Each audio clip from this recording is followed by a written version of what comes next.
మన భారతదేశంలో ఒక నది గర్భంలో 1008 శివలింగాలున్నాయి. నది ప్రవాహం తగ్గగానే ఆ 1008 శివలింగాలు మనకు దర్శనమిస్తాయి. వాటిని సహస్రలింగాలని అంటారు. ఈ సహస్రలింగాలు కర్ణాటకలోని సిర్సి నుండి 15 కిలోమీటర్ల దూరంలో షెల్మల అనే నది ప్రవహిస్తుంది. ఆ షెల్మల నదిలోనే ఈ సహస్రలింగాలు దర్శనమిస్తాయి. ఆ పారే నదిలో శివలింగాల దర్శనం చాలా అంటే చాలా అద్భుతంగా ఉంటుంది. ఇలాంటి ఒక గొప్ప అద్భుతమైన ప్రదేశం ఉందని చాలా మందికి తెలియదు. అసలు ఈ సహస్రలింగాలు ఎవరు ప్రతిష్ఠించారు, ఎందుకు ప్రతిష్ఠించారో నేను మీకు చెప్తాను. పూర్వం 16వ శతాబ్దంలో సిర్సిని పాలించిన సౌండరాజు అయిన అకసప్ప నాయక్ అనే రాజు ఉండేవాడు. ఆ రాజుకు సంతానం ఉండదు. ఎంత సంపాదన ఉన్నా సంతానం లేకపోవడంతో ఆ రాజు చాలా బాధపడేవాడు.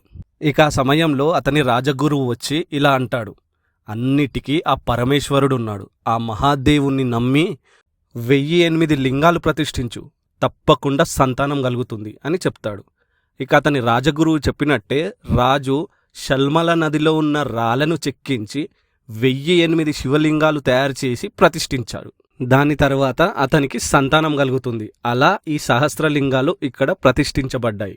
సంతానం లేని వాళ్ళు ఇక్కడికొచ్చి సహస్రలింగాల దర్శనం చేసుకుంటే తప్పకుండా సంతానం కలుగుతుందని ఇక్కడ ప్రజలు చెప్తారు.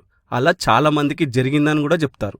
ఇక ఆ శివయ్యను నమ్ముకుంటే అంతా మంచి జరుగుతుంది అనడానికి ఇంతకన్నా గొప్ప నిదర్శనం ఉండదు. ఇంకో విషయం ఏంటంటే ఈ 1008 శివలింగాలకి ప్రతి ఒక్క లింగానికి ఒక నంది ఉంటుంది.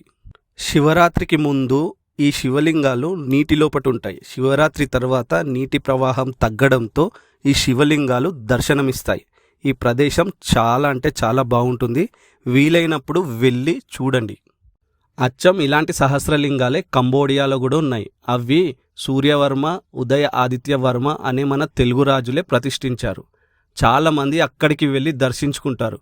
కానీ మన దేశంలోనే ఇక్కడే ఈ సహస్రలింగాలు ఉన్నాయని చాలామందికి తెలియదు. వీలైనంత మందికి షేర్ చేయండి. ఈ వీడియో మీకు నచ్చితే లైక్ చేసి ఫాలో చేయండి.